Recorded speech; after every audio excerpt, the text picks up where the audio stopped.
These times we're living in right now, you know, we've heard that word unprecedented so often that I almost gag on it. But we're definitely living in strange and dark times. And some days, you know, like this week for those at Unity and those who loved Angela, some days it would undoubtedly be very easy to forget that darkness has no power over us. Darkness has no power over us unless we give it that power. Unless we allow fear to capture our mind and rule our emotions. The Course in Miracles says, the power to work miracles is given to you. The power to work miracles is given to us. Then it says, everything God created is given all his power because it is part of him and shares his being with him. Can you imagine? It didn't say, and God created you and gave you this teensy bit of his power.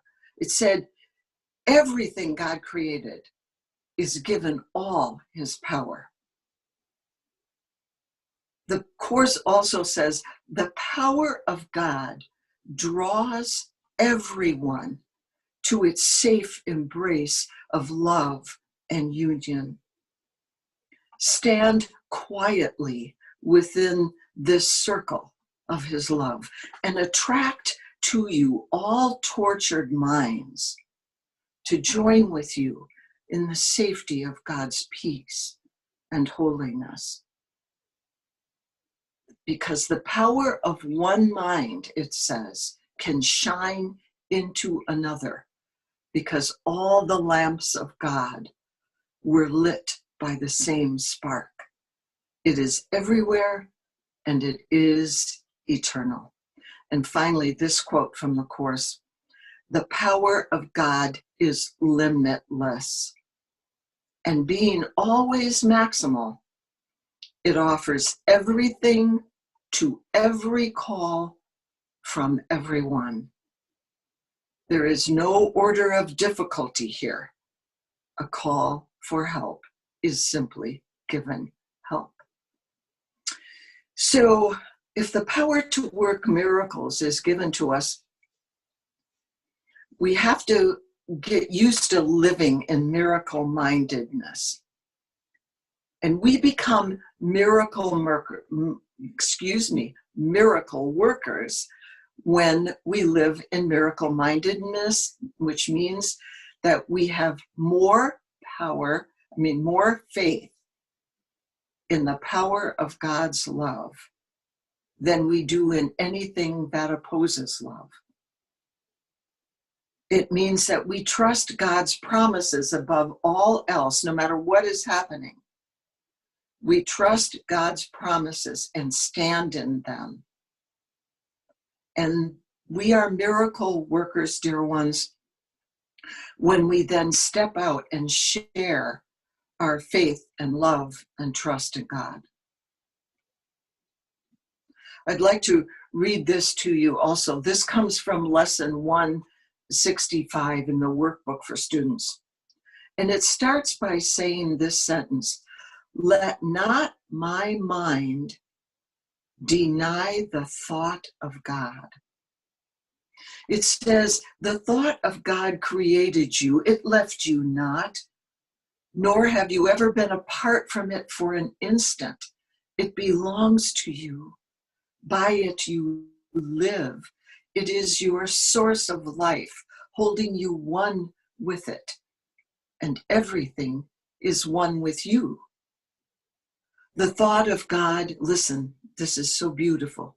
The thought of God protects you, cares for you, makes soft your resting place and smooth your way, lighting your mind with happiness and joy. Eternity and everlasting life shine in your mind because the thought of God has left you not and still abides with you. In these very uncertain times, I think we need to decide three things. We need to decide first what we're going to believe in. Secondly, where we stand in those beliefs. And thirdly, where we're going to put our trust. Are you putting your trust in government? Are you putting your trust in science? Are you putting your trust in medicine? Are you putting your trust in other things? Fine, good. But first and foremost, above all else, we put our trust in God. I see my faith as something that I rest back into. I rest back into it. I practice and live some aspect of my faith every single day so that it's a natural part of me. And I don't have to, then quickly or desperately search, for something to hold on to in times of trouble or trauma. I experience the presence of divine love when I let go, when I stop trying so hard to figure everything out or orchestrate the outcomes that I want in life. Some of you may be familiar with Dr. Frank Kinslow. And in one of his books, I think it's The Art of Creating Inner Peace and Outer Prosperity, he says, we don't need a path to get where we already are. Wow, I love that. He says the unbounded and the eternal is already right here where we are. So he advises, stop making an effort and peace will be waiting for you. Wow. Stop making an effort and peace will be waiting for you, like stillness after a violent storm. I've been thinking a lot this past week about two lessons in the course in particular, lessons 25 and 155. Lesson 25 says, I do not know what anything is for. It says that we should look around the room we're in and just start saying, I don't know what that window is for. I don't know what that desk is for. I don't know what that wall is for. And then it says, look inside of you, look at different aspects of your life and look at things you're thinking about. Boy, this week, with the death of our family member at Unity in such a violent way, it was hard to say, I do not know what anything is for, and yet it was very freeing. Then lesson 155 says, I will step back and let God lead the way. I will step back and let God lead the way. Now, put those two together and it sounds like, I don't know anything. I don't know anything. So I will just let God lead the way. How lovely is that? How sweet, how effortless is that? And the Course encourages us to do that. So think of it. I don't know what this pandemic is for. So I will step back and let God lead me through this. I don't know what this social isolation is for. So I will step back and let God lead the way. Oh, but then, our ego mind says, well, of course I know what it's for. So social isolation is to help keep us safe. But what if there's something much bigger happening? And that's what the Course is trying to get us, to look at with this lesson 25.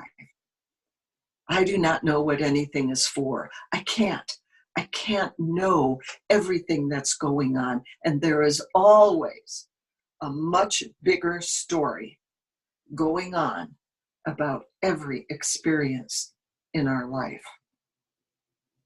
So I will let God lead the way. When we put those two thoughts together, dear ones, we are in God's power of working miracles. Because faith needs to be this effortless thing. Faith isn't about efforting to trust God. Faith is an effortless falling back into the arms of love. When we put those two thoughts together, they help us rest back into God's perfect care. People have been in the hospital or at home recovering from this virus. And when I get to talk to them, it's one of the first things I say, your job is now to rest back into the arms of God and allow his healing love to take over.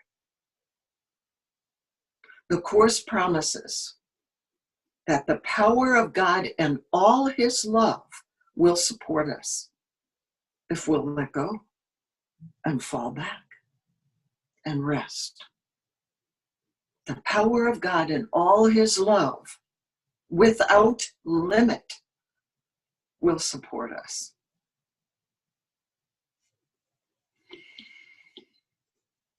The Course has this beautiful sentence.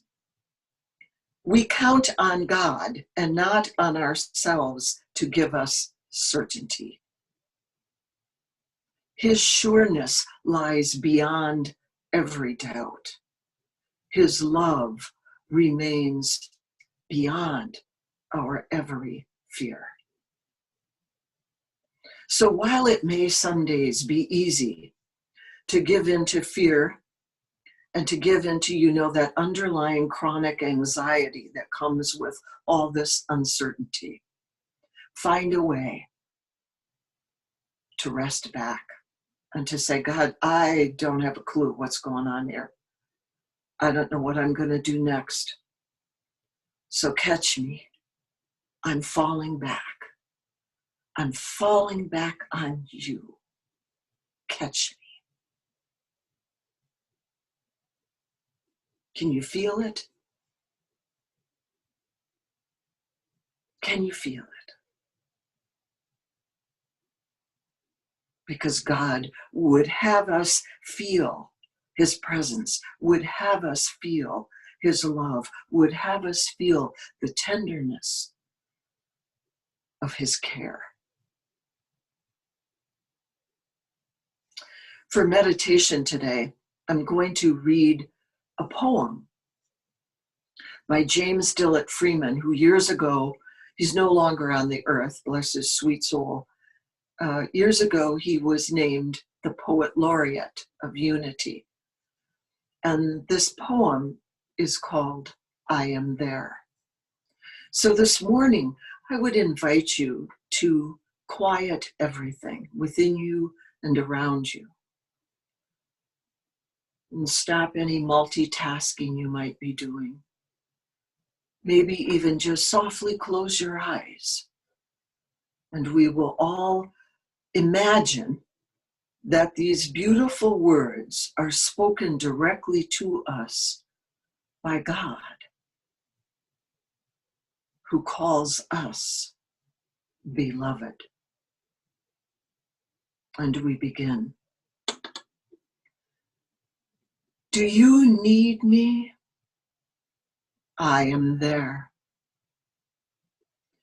You cannot see me, yet I am the light you see by. You cannot hear me, yet I speak through your voice.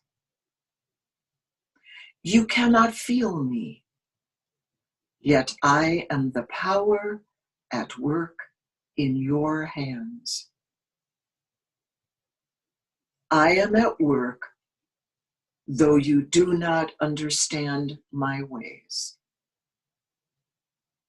I am at work, though you do not recognize my works. I am not strange visions. I am not mysteries. Only in absolute stillness, beyond self, can you know me as I am. Yet I am there. Yet I hear. Yet I answer.